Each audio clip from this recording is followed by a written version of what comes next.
Welcome to Voiced. Today's post is from subreddit Relationships by Sad Jellyfish 8215, and it is about a husband struggling with the overwhelming dependency of his wife, whose ongoing mental and physical health challenges are hindering their relationship and their ability to share a fulfilling life together. I am going to try my best to describe this situation, but I feel like I'm having trouble organizing it. Please ask clarifying questions if needed. I have been married to my wife for 8 years. We've always gotten along spectacularly from a social standpoint. Unfortunately, she came from a difficult home life with 2 abusive parents who she was still living with when we met. She moved in with me after about 8 months of dating, partially just to escape what she was enduring. But that was fine. I was starting out a career after college, and having the company was really meaningful to me. During these first few months, we tried to take steps to get her help and move past her trauma. She started therapy, and we tried to get her on anxiety meds. At the same time, she was still depending on her parents for medical insurance, and her parents began to forget to provide her meds as a form of control, including important things like inhalers for her asthma. Due to the trauma and being far behind on life experience due to her parents, she was in no state to work. So we made the decision to get married much earlier than planned so she could be on my health insurance. It was a small courthouse ceremony, which we were fine with. We continued getting her care, but I noticed that things never changed. She would have days where she just felt so off that she couldn't get out of bed. Other days, she's stuck in the bathroom all day. Her sleep schedule drifted all over the place. We would try to go out and do things, and she'd have to back out because she felt sick. There was always something standing in the way of her becoming a functional member of society. We kept looking into these problems. Now that she had reliable medical care, she continued to be diagnosed with more and more chronic conditions. As of writing, she has been found to have CPTSD, depression, ADHD, PCOS, IBS, AE, asthma, and psoriasis. The list just kept growing, and it seemed like getting her into a functional state was just impossible. But she was finding out what was wrong and attempting treatment. That was good. I was willing to be patient with her and help her get better. I've always made enough money to support both of us. Overall, we live very comfortably. We hope to work through the issues, live a quiet life for now, and eventually have more adventures when her conditions were managed. But here we are, 8 years later, and things look almost exactly the same. Basically, her whole life is within the bounds of the house. She gets up at whatever random hour she wakes up, lays in bed for a while, watching videos on her phone, moves to the living room, and either plays video games on her computer, or lays on the couch and watches YouTube on the TV, or reads things online on her phone. When I'm out there, we'll hang out and talk. Sometimes we play games or watch videos together. She'll move between the couch and computer a few times. Sometimes she's on a voice call with some friends. Then the day's over whenever she feels tired or sick and she goes back to bed. That's it, every single day. She wears the same outfits for days at a time when she bothers to wear clothes, and showers once a month at most. I've tried to encourage her to take more, but she claims that it takes so much energy out of her to do so, and that you're not supposed to shower every day anyway. Sometimes the burden on her does seem to be true, where she's struggling afterwards due to the heat or whatnot, but I think she doesn't give herself enough credit either. She definitely was a lot better at the beginning with that. Maybe not every day, but most days. Needless to say, she tends to have a stench. Of course, if someone is visiting, she's able to force herself to take a shower or uses enough dry shampoo to cover the smell. She doesn't do chores around the house, even when I have split them up with her and given specific, simple tasks. For instance, I gave her something small, like emptying the garbage cans in the bathrooms when they get full. Instead, she just lets them overflow and claims she forgot. Or maybe crushing pop cans for recycling. Oh, she's too tired to do that. The only place she cleans is her desk, and only when company is visiting. The way I interpret her failure to do things, it's like she has become ridiculously risk-averse. If there is even the slight possibility she won't be able to complete something, she won't start it. And when she does start it, that fear of not finishing makes her sick and then fulfills the prophecy. So she keeps doing less and less and never wants to expand her horizons. Trying to do things outside the house with her is like pulling teeth. Medical appointments, she's fine with. But dinner dates, best we can do is cheap fast food, and she will probably want to leave as quickly as possible if she's even up to going there in the first place. Usually, she'd rather I just pick it up in the drive-thru and bring it home. Visiting family for holidays is a nightmare. She's always looking for an excuse not to go, and if we're there, I have to keep an eye on her the whole time to make sure she is okay. She'll constantly text me asking when we're going to leave, so I end up cutting things short. I have better family visits when I just go on my own, but then everyone asks why she isn't there. Regardless of the event, though, I have to prepare her days in advance. Constant reminders, trying to force her to realign her sleep schedule, and waking her up for things. She refuses to use alarms, making sure she showers. I can't even get her to take walks. It's too hot, it's too cold, too many bugs, too sunny, you name it. I've asked her before, what happened to our plans from before?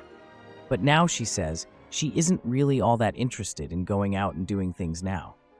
Neither of us are social butterflies, but based on how we talked in the early days, I thought she'd at least want to go on trips with just the two of us. You know, see some museums, some natural wonders, silly tourist traps, that kind of thing. Or on a less significant note, just going to local events. I like having those special moments and sharing them, not all the time, but enough to be significant. Instead, now my life starts to mirror hers. I'm always at home, don't go out, just doing crap on the computer all day. Doing things on my own is an option, and I have, but the sharing of it is a big part of the enjoyment to me. I only have a few local friends, having moved to this area as an adult for work, and a lot of times they aren't able to do these things with me because, as we get into our 30s, it's stuff they'd rather do with their own partner and or kids.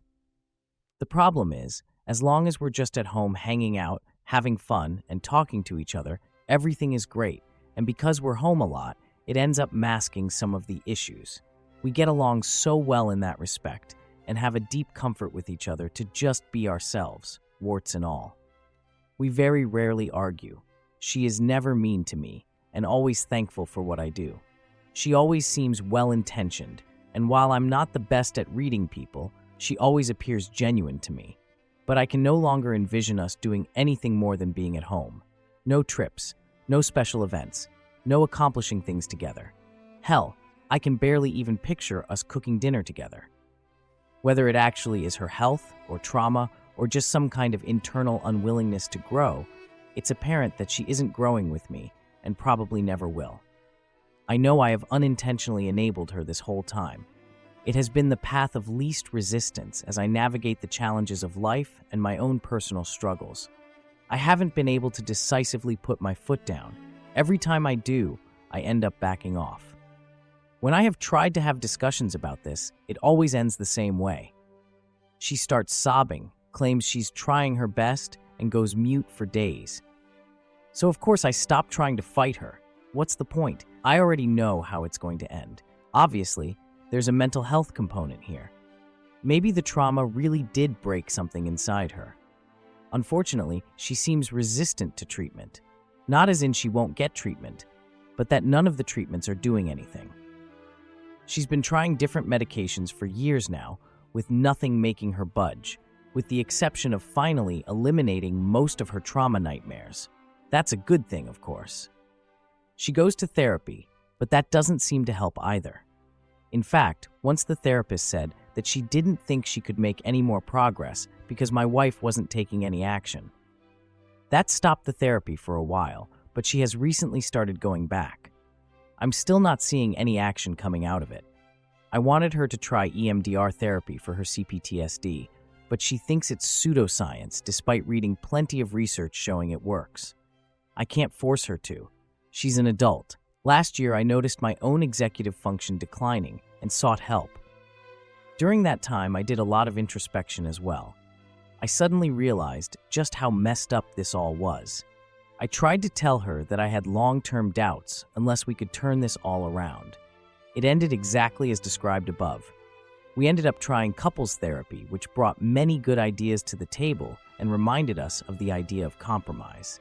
Maybe I can't get everything I want, but she can rise a bit to meet me in the middle. We tried to better divide chores, try to commit to doing things more often, trying to get her to shower even just once a week. She ended up reneging on every single thing. I began to lose the urge to fight again, but the thoughts keep dwelling in my head. I know that this situation isn't right and isn't what I want. I've watched my 20s slip away from me with very little to show for it, except working day in and day out. My 30s are starting to look the same, and if that happens, the rest of my life will likely follow the same pattern. As we get older, I will probably have to care more and more for her beyond the usual aging concerns, and it will get harder for me. Is she doing this maliciously? Taking advantage of my hospitality? Or is it just that her mental health is that bad? If she only actually loves me for being a meal ticket, she sure does a good job acting. But at the same time, her actions don't match up to her words. I feel backed into a corner with two options.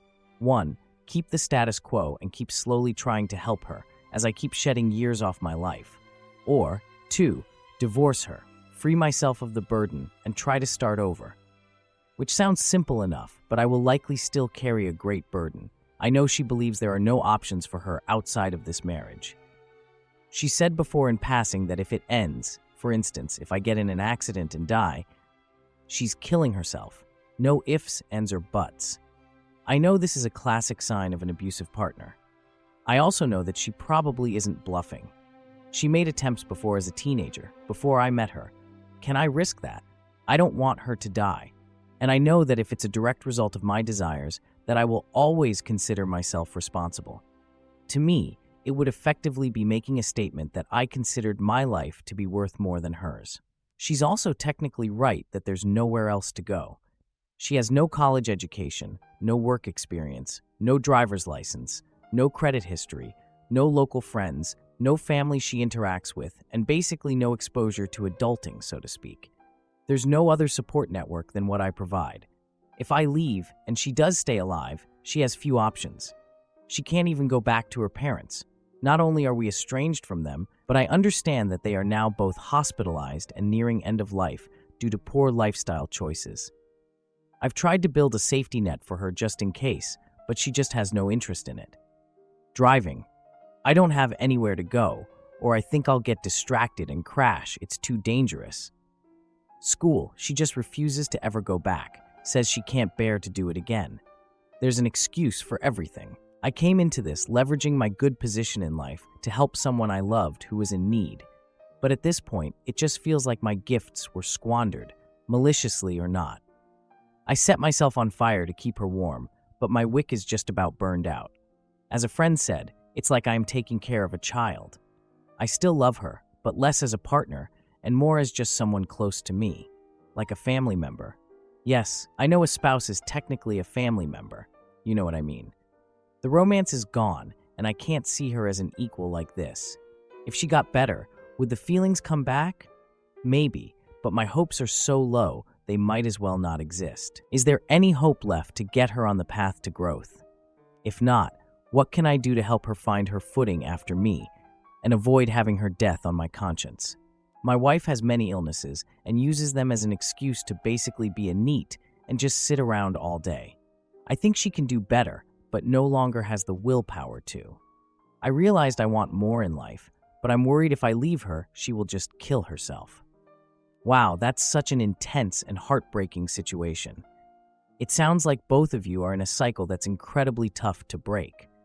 The love and compassion you have for your wife is clear, but it's also evident that you're feeling the weight of carrying both your dreams and hers. It's a delicate balance, wanting to support her while also recognizing your own need for growth and change. I can't help but think that there's no easy solution here. It feels like the core challenge is finding a way for her to take some steps towards independence while also ensuring she feels supported enough to do so. The fear of her possible reactions if you decide to leave is undeniably heavy, but it's also crucial to prioritize your own well-being in this situation. For anyone else out there who might be in a similar boat, it's important to remember that in relationships, our individual growth is just as important as the growth of our partners. If you're watching this and have thoughts on this situation, or if you face something similar, I want to hear from you. Let's start a conversation about how we can support each other in similar struggles. Comment below with your experiences or advice for our friend here. Your insights could make a difference. Thank you for listening to today's episode of Voiced. If you enjoyed daily high-quality stories, please like and subscribe to show your support.